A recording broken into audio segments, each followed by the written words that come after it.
Willie F. Kitchen, 1928. And so how old does that make you today? 97. I was born in Porter Springs, Texas.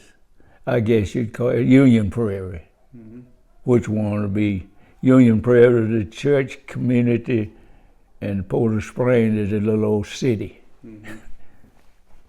Were you born on one of the farms out there? Or? I was born on one of the plantations. Which one?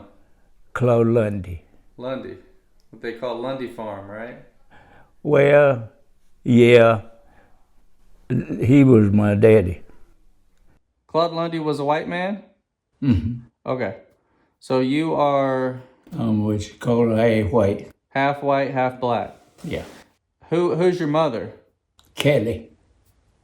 Washington. Washington? Okay. And so how did Kelly and your father end up making you? She was his, I guess, like this lady right here, housewife. Okay. And then did she and Claude have any more children together? Yeah, they had other children. Was Claude married? He was married one time, I think, early in his life. But that didn't last long, and he had some other children. He had another girl. But he and your mother never got married? Okay.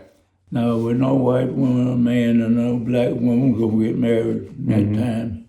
Was having a half black child, was that something Claude tried to keep under the radar? Well, no, he was one of the few that had these half white. They never denied his yet. Okay. Some of them were ashamed. And so did you grow up with both of your parents? Yeah.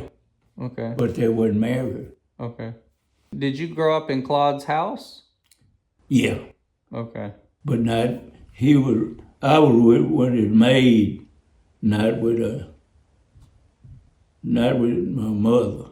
Mother stayed in a separate setting. Claude Lundy, how many, because he had houses for the workers out there on the plantation, right? How many of them? Yeah. About 40. Really? Oh, yeah. And so there would be a family in each one of those houses? Yeah. Was that near Claude's house or was it a ways away? It was pretty close. Okay. And growing up, were you pretty close to everybody else on the plantation? Oh, yeah. Yeah, I was different. I was something unusual. Because you were half white? Yeah. Did the blacks on the plantation, did they look at you like maybe you were, thought you were better than them or something like that? Yeah, he was a misfit. He was something new. Yeah, he was a misfit, and he wasn't accepted too much. Did you feel, because you were half white, did you feel like, was that difficult for you? Yeah, very much. How so? Well, they just didn't, I guess I'd put it, that black was sort of degrading. So they were, say, a community of people that thought they were one set. And when you invaded those ranks, you wasn't welcome. Did you feel welcome with the blacks on Lundy Farm? Well, yeah. Well, that's because it was dominant. It was very unusual to have the light skin. Yeah. You were close to your mother too growing up? Yeah. Oh, yeah. I slept with I stayed with Mama a lot of the time. Because she was a night person and my daddy was a day. Do you think anybody out there gave her a hard time about having children with a white man? The Moses was the treatment they gave, you know, not hand stuff, but just the old anti-type stuff. And it was a disgrace. She was ignored a lot by, you know, because of it. They wouldn't, and then they're going to church, they're sitting on the one bench together, but they get over, you know, letting her know how. And I was. So the blacks did not like the fact that she Right. slept with a white man. Right. No, they didn't appreciate that. Did they feel like the white man was their enemy or something? Or they just felt Well, like it they was just- taboo and it shouldn't? I'd say it was just the old way of life that they lived, and they wasn't willing to really change. The black community was not that carried away with integration. Can you explain to me what life was like for the blacks, for the workers on Lundy Farm? Well, it was, poverty was big, because they had $1 for 12 hours work. It was pretty difficult to have plenty to eat and drink. And they would get all their groceries from the store on the A farm. little commissary. My daddy furnished that commissary, and he fed them on as a laborer or hired hand or whatever. He had always had a little old transportation that he would come to town and get it loaded, and then he'd carry it back to his commissary. And then he fed them out of what he came from, Sally White's and Edmiston Brothers. Those were grocery. How would you say his relationship was with his workers? It was good. He was an unusual. His treatment to him was superior to a lot of other, say, plantation owners like him. They some of them were even brutal, because they had their problems, stealing, shooting, cutting, all this. And that plantation owner was the law. When he came and investigated, the law didn't go to the accused. He went to the plantation owner, and he was the judge and the jury and all that toward that person that was accused. I don't care what he did, if he passed that first test, he didn't go anywhere. So when the law came out there, they mostly just listened to the plantation owner. Right. Okay. And then the plantation owner had to qualify as to whether he get punished or not. And if he was a good worker, dependable sort of, I don't care what he did, he wasn't going anywhere. Okay. Because he was valuable to him. Right. Yeah. Because we had a fella there that every fall of the year, the plantation time, they paid. I remember Arizona was one of the main places, Phoenix. So that was, he'd pay them out there for $1 or $2 per head, and they spent the summer out there would say, I think picking cotton was a heavy one. That's where they saw a little additional type from Texas, district tax money, because they would make enough money to go through the summer and the early spring like that. Well, then come, I think August maybe, then there back to the fall. That's when they went out there and went to work. Okay. A lot of them stayed. Now, when you say some of the plantation owners were brutal to their workers, what do you mean by brutal? I mean that they kick them in the butt, so to speak. They wore suits. I mean, wore boots with the metal on the toe of them. It was free penitentiary. You know, they wouldn't nailed down like inmates, so to speak, but the treatment was about the same. But with them being his workers, he didn't have technical ownership of them, but it seems like he kind of had ownership in a way, didn't he? Yeah. Especially if they had tabs with him on the commissary, right? If they owed him money or. Well, their assets was pretty thin. You know, I know they had chickens and hogs, or pigs, whatever you want to call them. No cows.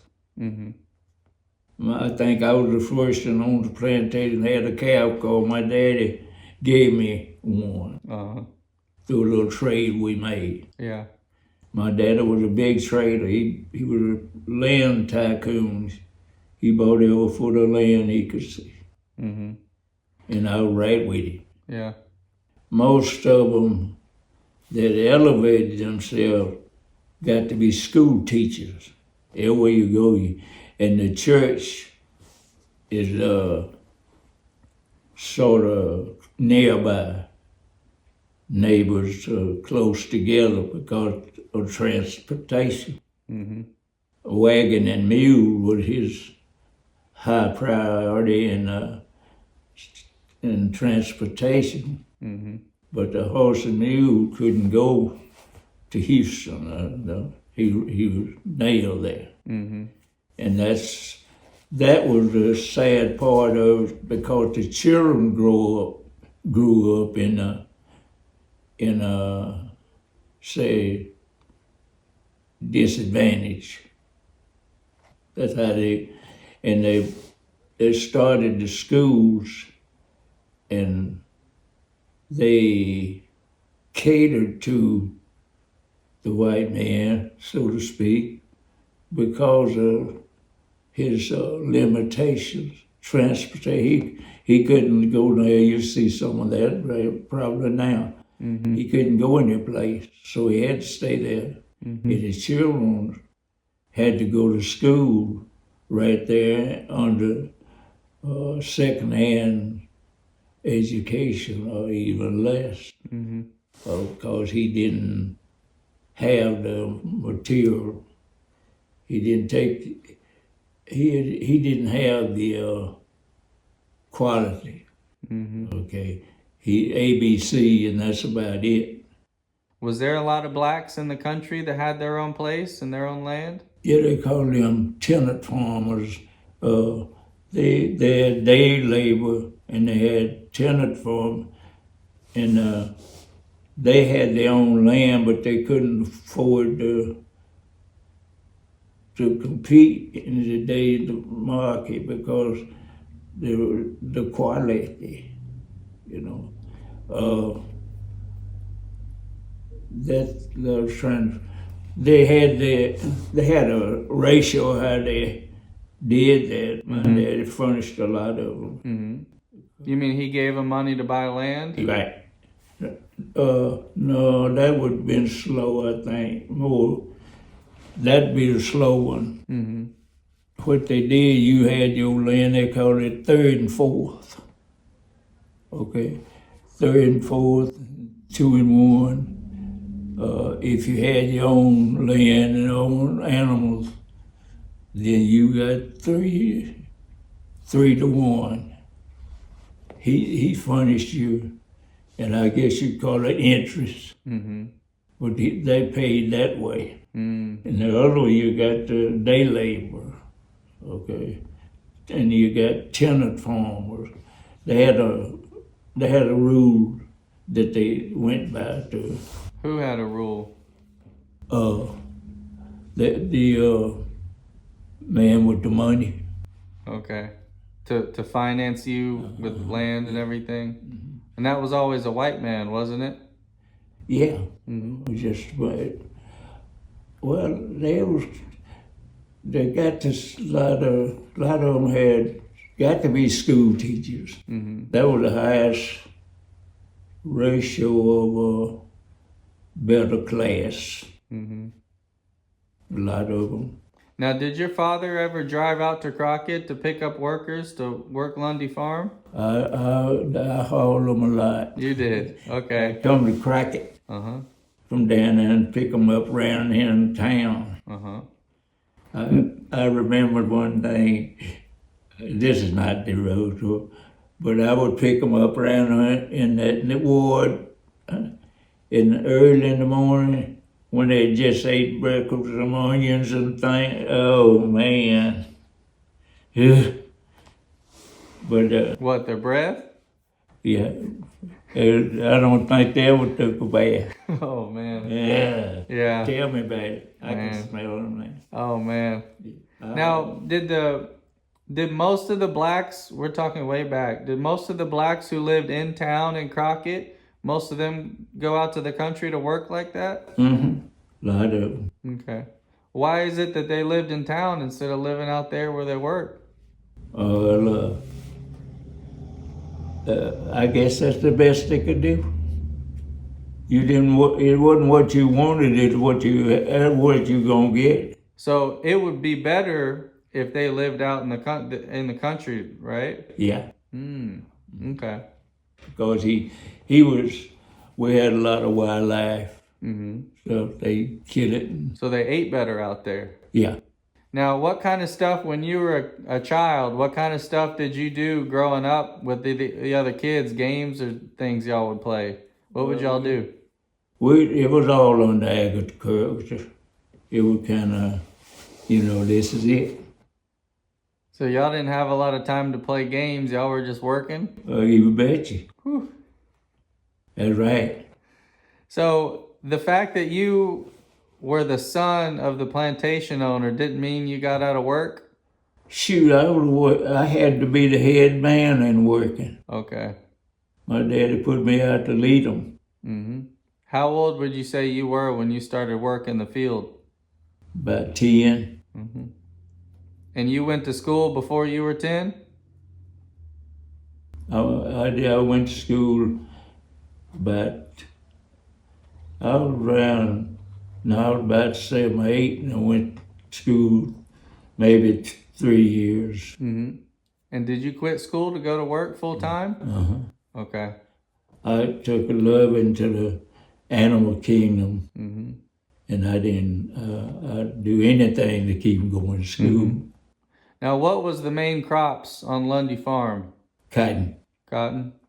Was there corn out there too? Years in there wasn't no corn. Everything you see was cotton. No cows. Mm-hmm. Just cotton. Yeah. And would you say you were kind of the boss man when you were working? Yeah, because my daddy held me responsible. Mm-hmm. And he bust that butt if you didn't do it. Mm-hmm. So the workers who lived out there, when they weren't on the clock, would they be allowed to go out there on the land and go get a rabbit or a squirrel or something to eat? Oh yeah, but it'd be doing on your time. Mm-hmm. Yeah. Nighttime usually, huh? Mm-hmm. Yeah. It rain, couldn't work in the field. Mm-hmm. You go squirrel or rabbit or coon or whatever. Mm-hmm. And did most of the workers get along out there? Everybody knew everybody? Yeah, you'd find a few isolated, but normally They got along pretty good. And how many of them that stayed on Lundy Farm, how many of them was involved in the church? Pretty much every one of them? Yeah, oh yeah. And they'd walk to Union Prairie every Sunday? That's right. Wow. Have them walk up there to school. Uh-huh. Yes, sir. I'll tell you about this. That day or two I went to school, they had Let me picture. You can keep talking. a bus, school bus. Mm-hmm. And there was about 10 children walking from to farm to school, black. One white. They passed with that bus, one child on it. They would pick up the mother. Was that to go to? He had there was two schools there. One white, one black. Where? And they got a bus for the whites. Where was those schools? Because I know there was a school back behind Union Prairie, the black school. At the X. It's an X there in Porter Spring. One going to 287. I mean, what's that? Going 27. So it's Centerville. It was one child in that bus. Okay.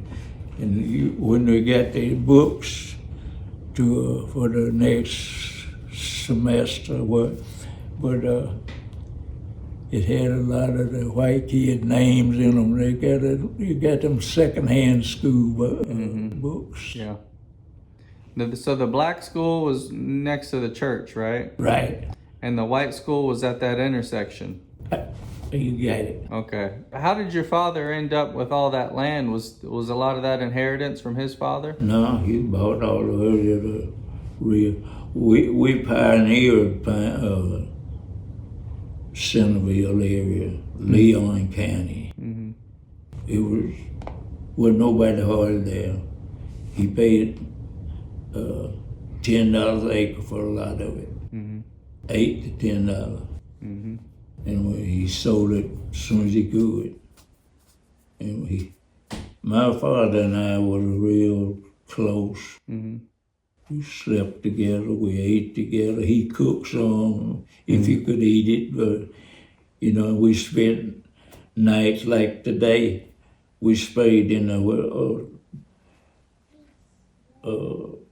Dickey Creek. Dickey Creek is about 7 miles in Leon County going to Centerville. Okay. And we had land all up and down it. And so your father taught you to farm? yeah. What he did, he never did do nothing but direct. And he never did drive a vehicle. And so we stayed there and went and fed the hogs. No cow. Yeah. Now, when y'all were out there working, when it was prime time cotton season, was your father out there all day too, directing things, or? Pretty much. He had an old red gelding horse that he never did get off of. He'd ride around the field. So. Were you on a horse too? No, I had that hoe in my hand. You had a horse. Yeah. There they are. So you say you started picking and chopping cotton at about 10 years old? Yeah. Okay. And y'all would work 12 hours a day? Yeah, in the summer when them days were long, because we didn't have no clock. We used the sun. Now, when it came nighttime and y'all were done working, was there anything going on, or was most everybody just go to sleep? Well, we had a domino game. You and your father? No. You and some of the... He never would into that kind of stuff. Some of the young. You would go to the workers' houses and hang out with everybody? Yeah. Y'all play dominoes? Yeah, man. Checkers. Checkers and dominoes. Peg, Mama Peg. And this was one. But that's what we went on. Because I used to houses was pretty close together, and it got dark when I was at another house. And at night, I'd have my mother come out on the porch and hold up the lamp, so until I got close to the house, because I didn't want to be going across that in the dark, man. Yeah. So, did you go to school much? No. Not once you started working? Okay. I went to school on Trinity River Bottom. That's right there. My schooling was from Potter Farm to Lundy Farm. Yeah. Now, when everybody was out working the fields, what would y'all kind of talk or sing, or would y'all have anything to do while y'all were working? They had a lot of blues singers. While y'all were out in the fields? Yeah, they be singing and working. What would they be singing? Mostly love type of, I guess, blues. They call it blues. Was this blues that they came up with themselves, or they heard? Yeah. Oh, yeah. Yeah? They had their own, like, baby, don't leave me alone, and, come back. They put it together like B.B. Hopkins. Okay. Lightning Hopkins, yeah. Was there many guys out there who could play guitar? Well, not too many, but they had some good ones. So if people, let's say people were singing at their house, they wouldn't have an instrument, they'd just be singing? Yeah, a lot of them sing. Their voice was the music. But they had a lot of churches out there. They had churches on the plantation, and the boss man let them have church on church. But said this kid was out there, and he went down there and they were singing, and he heard them, he went back to the house, and he went hollering for his mama. He said, "Mama, come here quick." He said, "What's the matter, baby?" He said, "It ain't me, it's Daddy." He says, "What's wrong?" He said, he's dying. I heard him saying. He said, "The old shit's dying." Oh boy. I thought that was pretty good. Yeah, the old ship's dying. The old ship was dying. Yeah. Ship is on. He misunderstood me. You better come quick, said Daddy. It's Daddy, Ben. Oh man. They said the old shit's dying. Tell me about race relations now versus when you were a child. Are they better or worse? Oh, again. It's so much better. Yeah. Oh, yeah. It's just much better. You wonder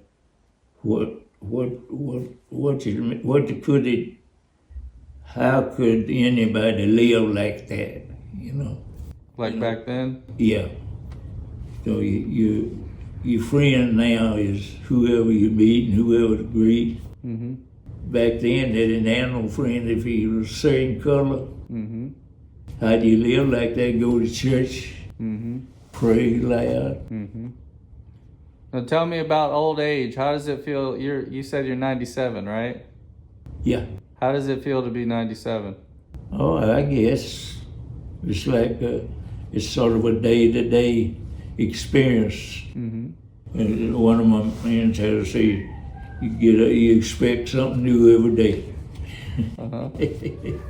But I'm still out there doing on a different level, but I'm still out in the pasture. Yeah.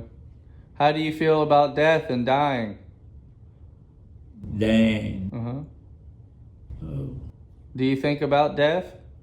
Yes, I do. I sure do. Are you worried about it? Are you ready for it, or what? Well, that's another thing. I'm ready for it, for sure. But it ain't just like living in it day to day. Is there anything left in your life that you want to accomplish, or goals that you have, or anything? Not really. I feel that I've accomplished about as much as the Lord would give me. Mm-hmm. I took advantage of it. Mm-hmm. You think you're going to make it to 100? I just kind of like Job says, I'm going to take all he gives. Yeah. God, he give it and he take it. I didn't have nothing to do with that. Mm-hmm. And I ain't trying to take over now. Mm-hmm. Mm-hmm. I like it. Yeah. No, that's not, like Jesus said, that's my Father's business. You've been in there now. Yeah. Yeah.